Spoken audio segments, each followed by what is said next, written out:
and Courts Administrator Linda Kester-Vogelsang with us, as well as District Attorney Charles Branson, our Criminal Justice Coordinator, Mike Brower. Welcome back, Mike, is with us, as well as Pam Wiegand, who is our Director of Criminal Justice Services. Today, we're going to start off our conversation with Justice and Judiciary with District Court and District Attorney's Office. Their budgets are on, District Attorney's budget starts on page 7. And District Court. Boy, it's Monday. Page 10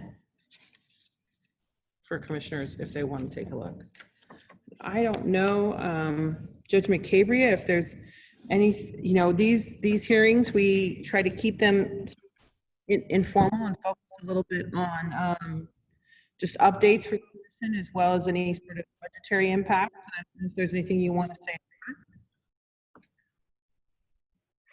Oh, I'm trying to think budget-wise. I'm not sure.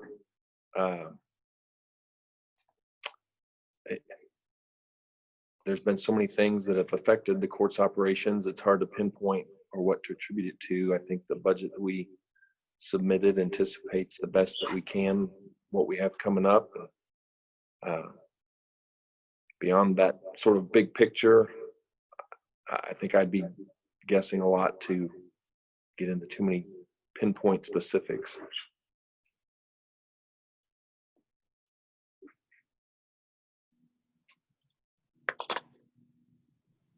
Does anyone have any questions for Judge Linda? I don't know if you have anything in particular you want to add. It was a pretty status quo budget.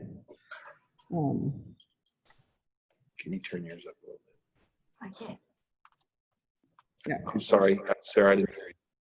I was just asking Linda if she had anything she wanted to add. It was a No, pretty status quo budget. correct.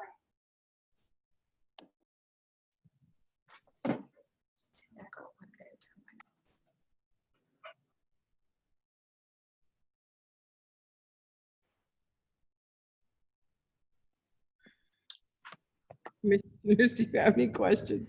I don't have any questions. I feel like I should try some razzle dazzle, but I really don't have any.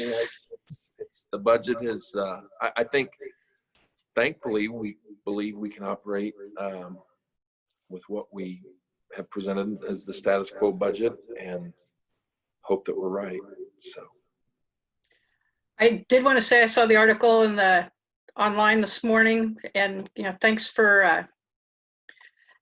all these things that you are trying, new things, and I know that you've been spending a lot of time since January catching up with CJCC since you came onto that, and I really appreciate your efforts and your patience and thoughtful feedback to my probably sometimes silly questions. But, oh no, not at all. I appreciate that, but the reality with some of the changes that we've implemented, it's sort of a coincidence of the timing in that these are ideas that have been getting discussed for a while, and the COVID sort of presented a time frame, and we thought now's as good as any time to try. So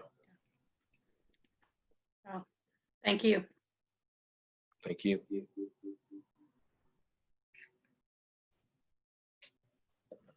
Sarah, do you have the volume on? Are there people in the commission room? Because I'm getting some feedback. I don't know where it's coming from. Yeah, I'm getting some feedback, and no, it's not from that. I'm not quite sure where it's coming from. Okay.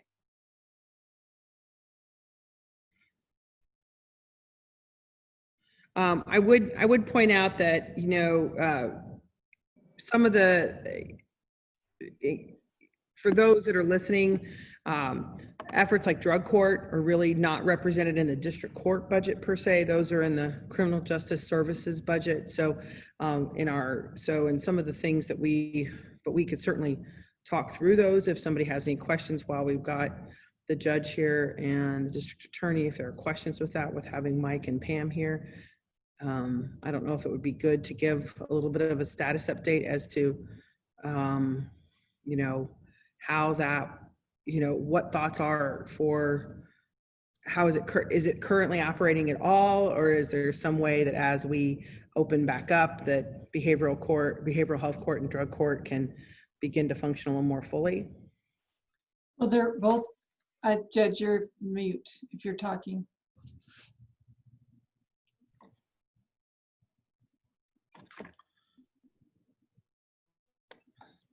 Judge, you're muted still. Sorry, I think maybe we were responsible for some of that feedback, so I was just trying to test it. Go ahead, Pam. Both of those courts are functioning. They've been holding behavioral health court via Zoom every week. Drug court is functioning through Zoom. They have 6 clients in a drug court, and I can't remember what the number was in behavioral health court. I did watch it last week to see how it's going. I think things are going okay. We're doing drug testing on the specialty courts. We're actually doing drug testing with our community corrections clients as well as we see the need. We plan to run drug court again as a pilot next year, with the plan being 15 clients being the max. So we're at almost half, which I think is pretty impressive given the situation with COVID. But I think that the courts and the district attorney's office and the drug court team have been able to identify people who would benefit from drug court, and so we're still getting them into the program as they're identified. And right now with pretrial, we actually have more people on pretrial than are in jail. There are 179 people in pretrial currently. The percentages pretty closely match what the percentages look like in the jail. We're serving less. We have the percentage of Black clients on pretrial is much lower than the jail percentage of Black clients. But everything else is pretty even. They actually match percentage wise, but we have 179, and we don't foresee those moving very much with the court being slowed down. We anticipate we'll be supervising much larger numbers until such time as the court is fully functional.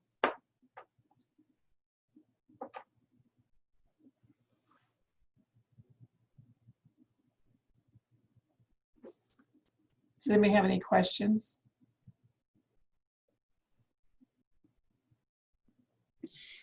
I don't have any questions about that per se. I guess I would just,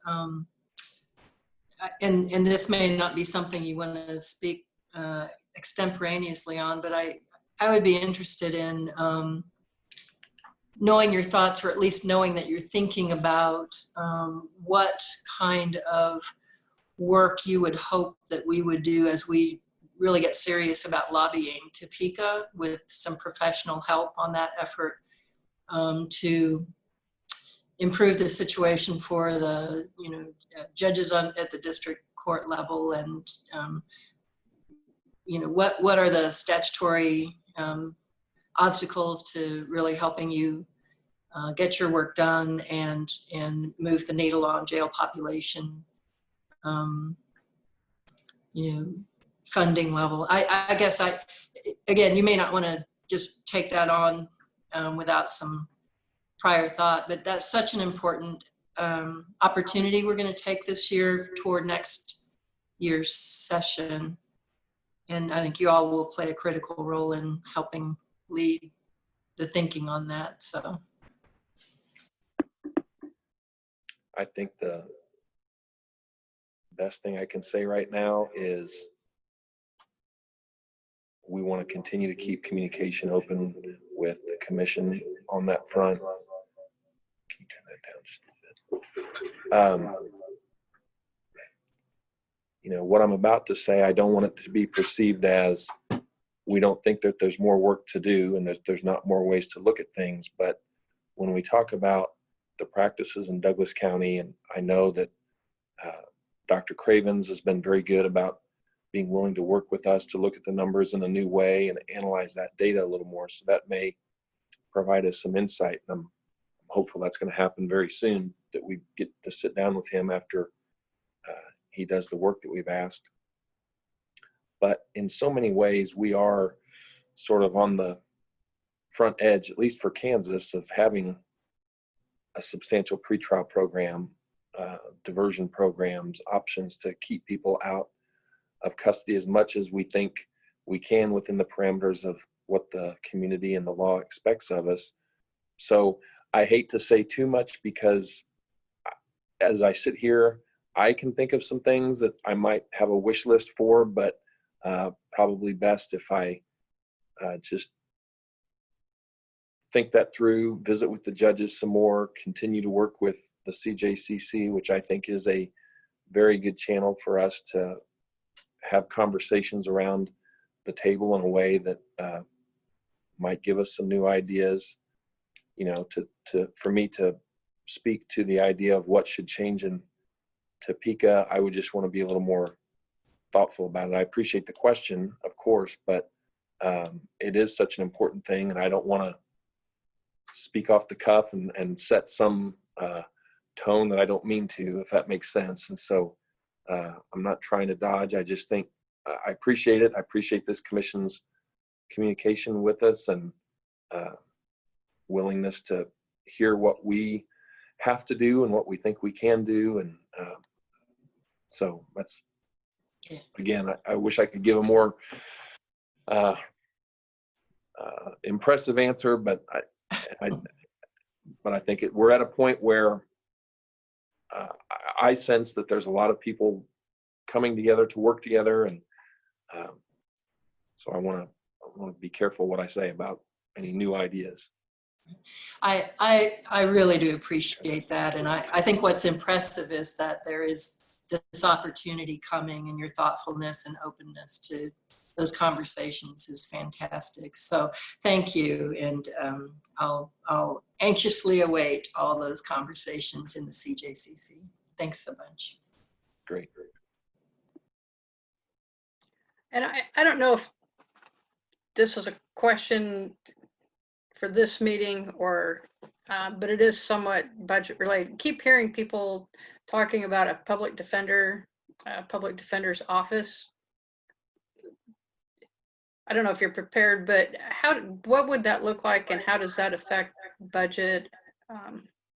So I'll start by saying that it's a topic that came up as a discussion point with CJCC. And, you know, I know that there was some anxiety in the community when that was even a topic of discussion. There was an unfortunate, I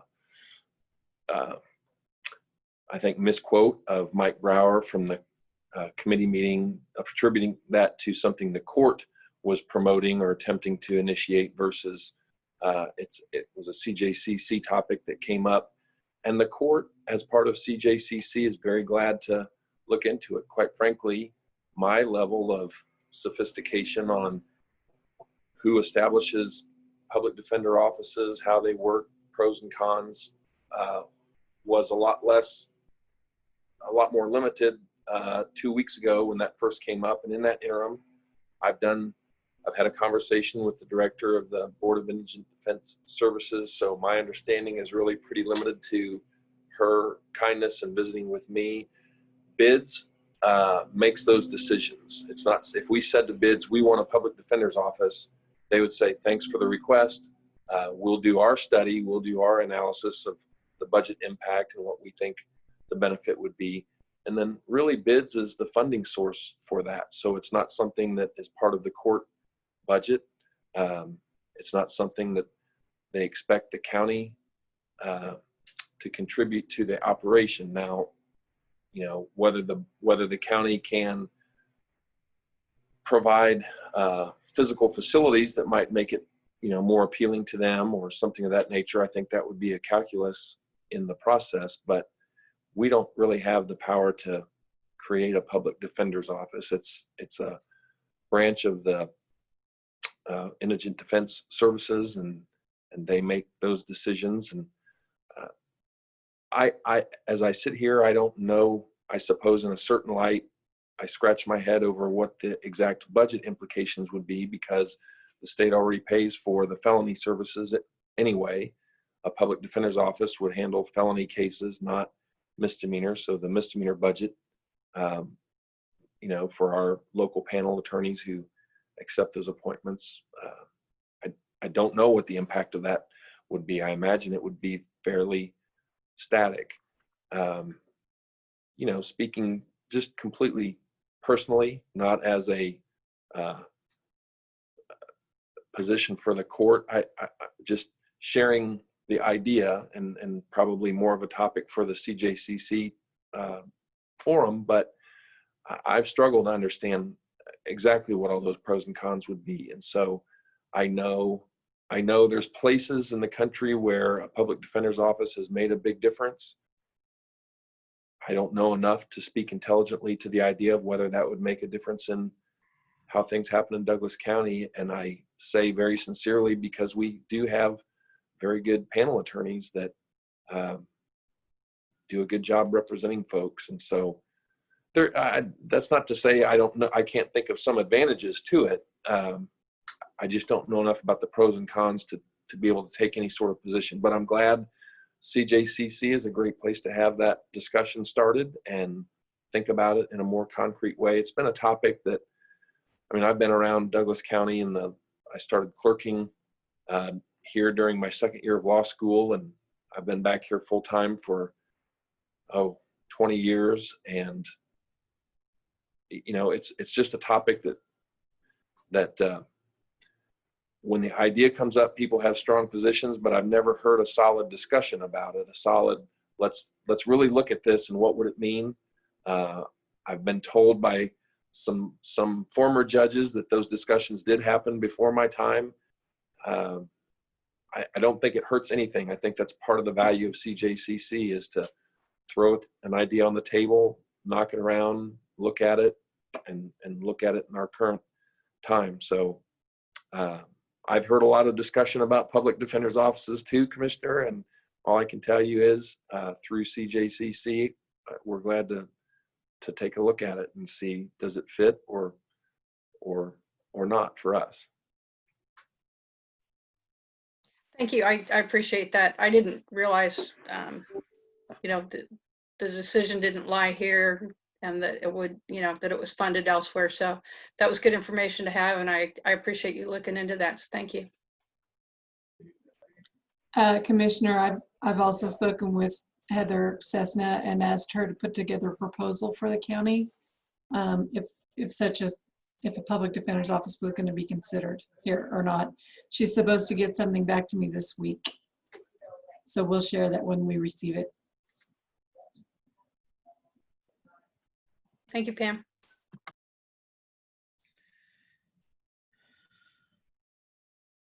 Maybe one of the things I think we keep kind of getting asked a lot is about reopening. And I know, like, Charles has a number of cases, and there's sort of this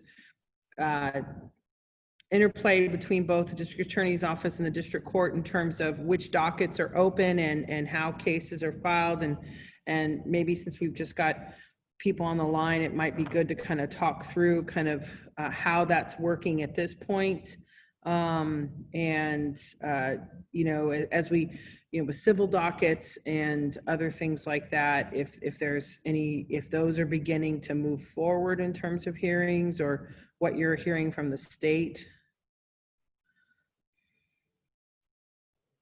In the large measure, we are running, you know, I can speak best to my division. I know what the other judges are telling me. In my division, I would say I'm at 90+% of my hearings are occurring via Zoom, and they're occurring effectively. It's easier to do in a civil context, I think, than probably the criminal. And when I say civil, I should include the probate matters. The judges who administer family law, I think, are holding their hearings via Zoom. It seems to be running pretty well.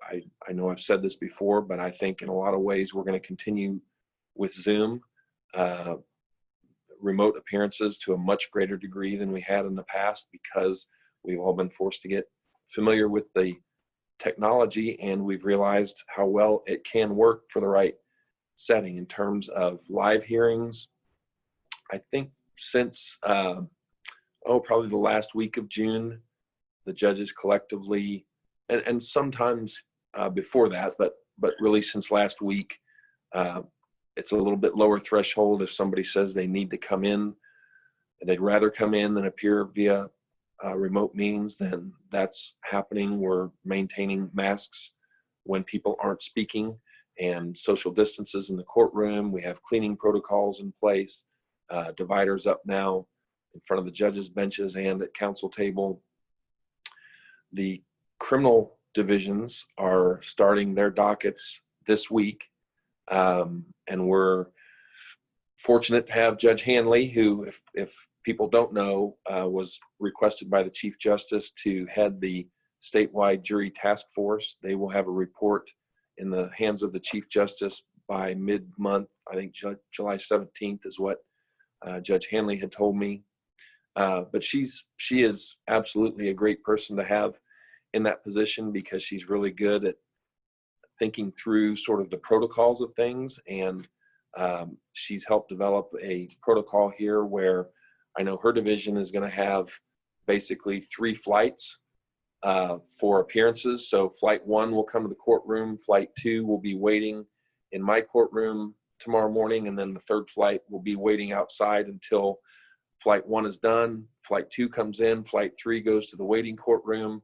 And all of that's being done to maintain those social distancing and health and safety measures, to give an opportunity to clean between dockets, between flights, I should say. And so, you know, we're coming up with ways to keep the health and safety in mind and run the dockets, and I'm calling them dockets, the settings that division scheduled from the new docket system that we have, which is holding things to a short scheduling time frame over the course of a couple of days. That's been a change that I think allows counsel more time. I think it's better scheduling for the clients, the defendants who have to make those appearances, to the extent that defendants can appear via Zoom and the judge feels it's appropriate. That's just an efficiency that everybody appreciates. So I know that I have some civil hearings set for in-person appearances starting this week. I have a bench trial scheduled for July 20th. Counsel and the clients will be here. We have appropriate distances enabled. And so rather than wait for the jury trials to open back up, these are parties who, you know, the lawyers talked to their clients and decided, let's get the judge to decide the case rather than waiting for the jury option to become available again. I think that's going to be something that I know some of my other civil cases are considering. I'm going to be speaking hopefully today with the judge in Johnson County who manages their criminal mediation program, so that we can start exploring those as alternative means to maybe resolve some of the criminal cases. So that's where we are. And of course, you know, we're optimistic that we're going to continue on an arc that leads to more normalcy, but with spikes and changes happening. We don't know if we have to pause or to reassess and step back in a certain way, but really for the last 6 weeks, everybody's gotten comfortable enough with Zoom, and that includes the attorneys and the clients, figuring it out that in so many ways, it's just a way to run the business that needs to be done in a very non-traditional way, but it's going to become the tradition. And in my mind, there's very little lost for the right type of hearing and a lot to be gained for that to occur. So we have not received really any complaints from attorneys in terms of how cases have been handled. There's been some bumps in the road where, you know, as a practitioner, if you're trying to figure out what impact administrative orders from the Kansas Supreme Court have on your case, depending on where it stands, that's a challenge. And, you know, we're addressing those issues, but just in terms of accessibility to the courts, how things are running, you know, all I can say is I've gotten very few complaints, and a couple of compliments relative to how other districts have been managing their choices and how to run the court system. So, and I attribute all of that to a very good court administrator, court clerk. Just the folks here have made my entree into the chief judge position very easy because they have experience and they have a dedication to it that we should not take for granted in Douglas County.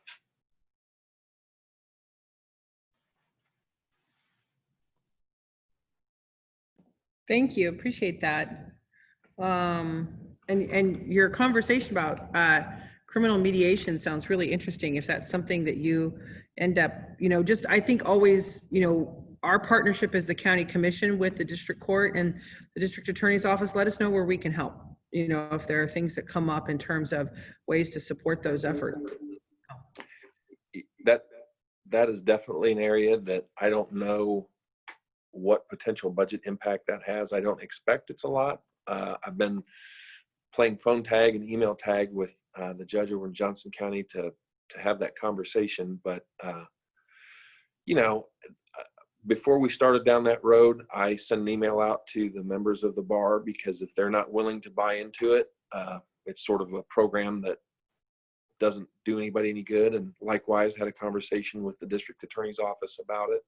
So now it's on me to just sort of get things together, and we're hoping to move that ahead sometime this month, farther down the road. I'm not saying we'll announce that it's ready to go, but it's certainly, we're at the stage where we want to get a hold of it and see if it's going to be something we can take advantage of. If there are no other questions for the chief judge, and we can, they're certainly welcome to stay around if we want to transition to District Attorney Branson. If there's anything, Charles, you'd like to say about your budget. Again, this is a pretty status quo budget for the district attorney's office. Very status quo for the district attorney budget. But Charles, I don't have anything, if there's anything you'd like to offer up at the beginning. No, I just say I think we submitted a budget really with zero change or zero increases except for what would be merit and market. But other than that, I think our budget is the same as it was the year before. We continue to run a budget deficit, or not deficit, surplus, because we are still not fully staffed.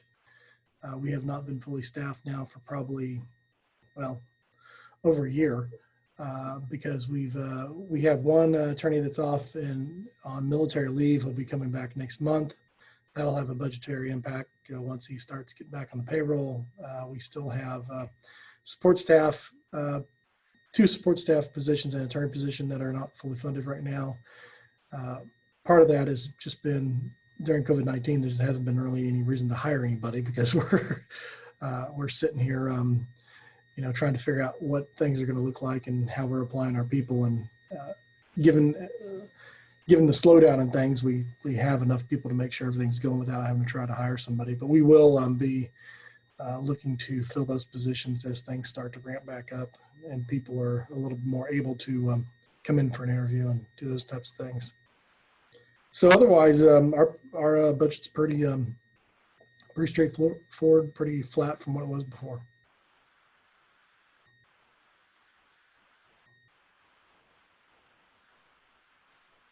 Does anyone have any questions for Charles? I don't know that I have a question, just sort of a comment for everybody. I mean, we've challenged everyone to reduce their impact on the jail, and I really appreciate the conversations that are going on through CJCC, the reports that you've given us. We've seen this group multiple times now in the past couple of months. So I just want to reiterate, I think last year at this time, we said, hey, it would probably be good to take a pause and see how well some of these programs are working. We had funded a lot of programs up until that point. And I just want to make sure everybody hears us when we say, if there's ideas that come across the table that need funding, let us know. We're here to work with you on that we don't want dollars to be the limitation. if there's things that we can put forward. And I, you know, not encouraging you to throw money at a problem, but at the same time, I think we just want to be very open that if there's opportunities out there that you're seeing, don't let our budget constraints, let's work through the budget and see if we can find a way to make those things happen. I appreciate Judge McCavery's very thoughtful approach to looking at opportunities, and don't want to make that more difficult by what we say or do. It's going to take time to work these things out, but I appreciate that you're continually looking for opportunities, and let us know if there's the ways that we can help. And if that needs to be a budget impact, let's work that out. Let's figure out what that is. Thank you. Charles, I was trying to look back. I can't remember if it was 2 or 3 years ago in the budget. We discussed, I think you were going to need to add personnel and maybe some technology in order to, when the Lawrence Police Department's body cams came online. But I can't find that information in my giant budget books from previous years. Could you kind of update me on that, or do you have that information available? Where does that stand right now? So that is one of the positions we still have to hire, because we haven't hired that one. When we received approval for that position, the city took approximately another year to get the body cameras on board. So we held that position back and didn't fill it until they got up and running. So they have, last year they started using the body cameras. We're starting to see that footage come in more and more. We're still trying to assess,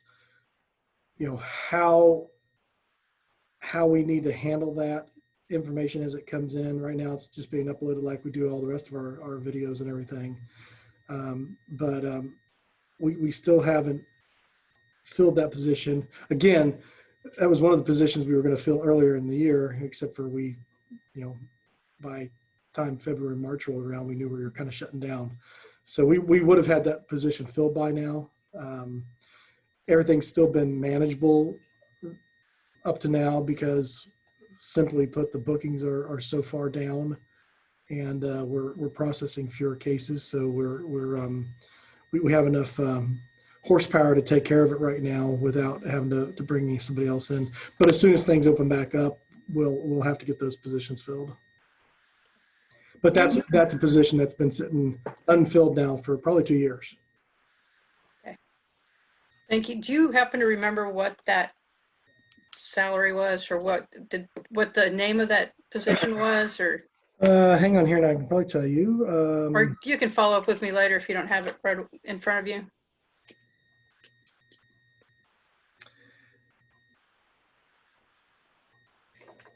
Let's see.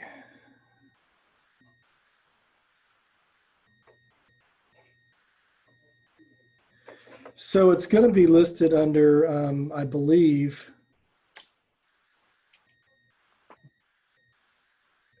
line item 51170, media information text. Well, that's one of the support staff positions, and so it's going to be slotted in there for around 60,000. The other one, the assistant district attorney position, is going to be lumped in with everything in 50580. And that's probably in there around 65, something like that. I'd have to go back and look specifically for those numbers. Okay, thank you.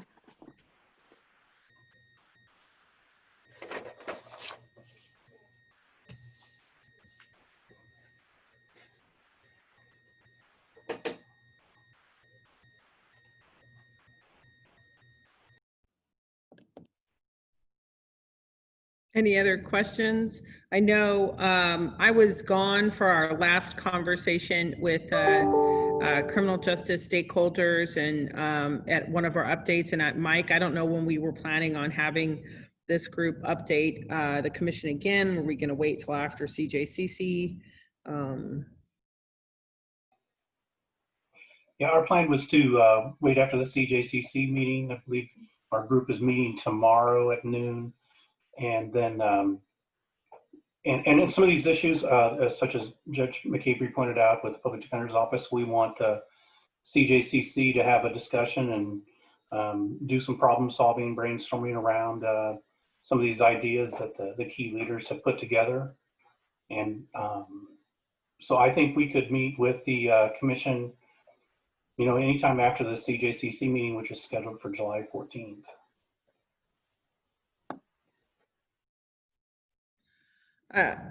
Okay, that sounds great.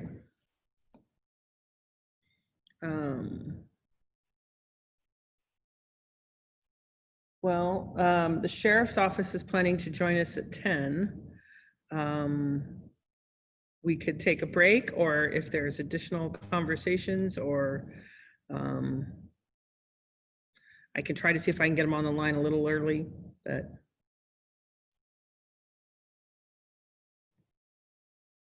it's up to the commission as to what you want to do. Guess I would be, I mean, if you can get them early, that's great. I appreciate these folks coming and giving us an update. And I also want to say I appreciate you coming up with a flat budget. Let's celebrate that for a little bit. It makes, so yeah, just thank you for that.